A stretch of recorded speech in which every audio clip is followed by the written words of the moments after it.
It rests somewhere in your chest, below your collarbone, and behind your ribs.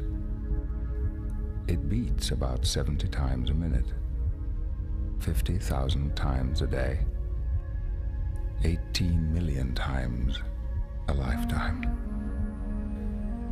But have you ever really heard it?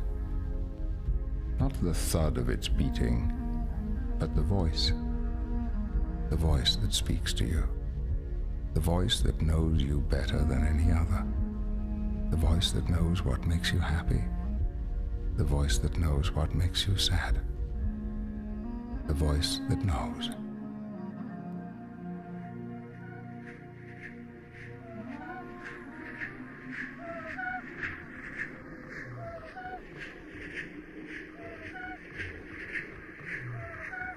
There's a place not too far away where people heard the voice and listened. It said to them, build something. Build something pure.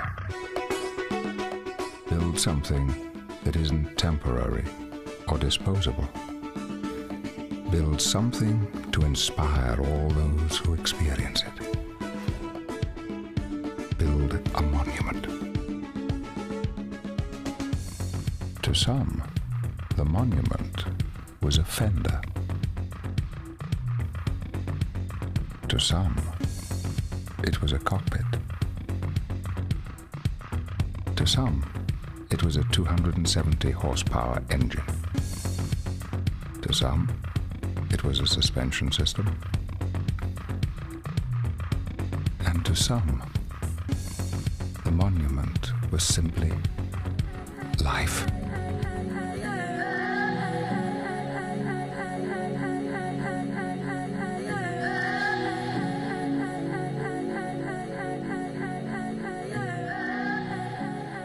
When they were done, they realized that what they had built was not only the answer to the voice in their own hearts, but the voice in the hearts of others as well. Others who were looking for a monument to purity and authenticity, looking for things that weren't created to be something to everyone, but everything to someone, for things that finally let them speak their heart. This is the best car that I've ever driven of a production sports car on the road. That's not something I suggest that you do, driving 130 miles an hour with one hand, but I'm just trying to show you the comfortable confidence that I have in the car.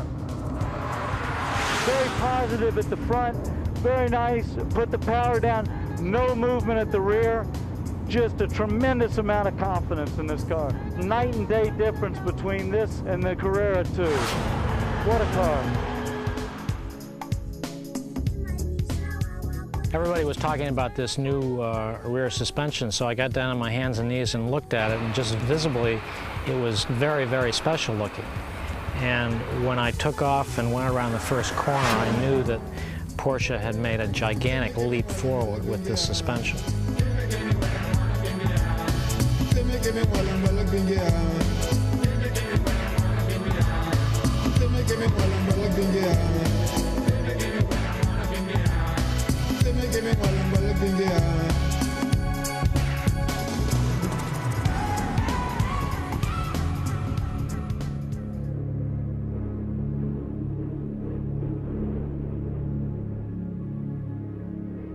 Like everything, life is a journey.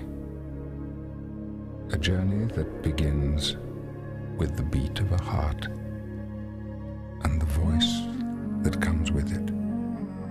The voice which we haven't yet been conditioned to ignore. And so we listen to what it tells us. We follow where it leads us. We trust it. We are children, and we are happy. But somewhere between then and now, we lose touch with the voice, no matter how closely it whispers or how loud it cries. We don't hear it. Instead, our ears are tuned to other things, things like accountants, stock reports, and the 6 o'clock news. And then one day, as we're putting the forks in the dishwasher or mowing the lawn, we happen to catch a glimpse of the joy in our children's faces. And we remember. We remember what it felt like. We remember what it felt like to listen to that voice inside our heart and go with it.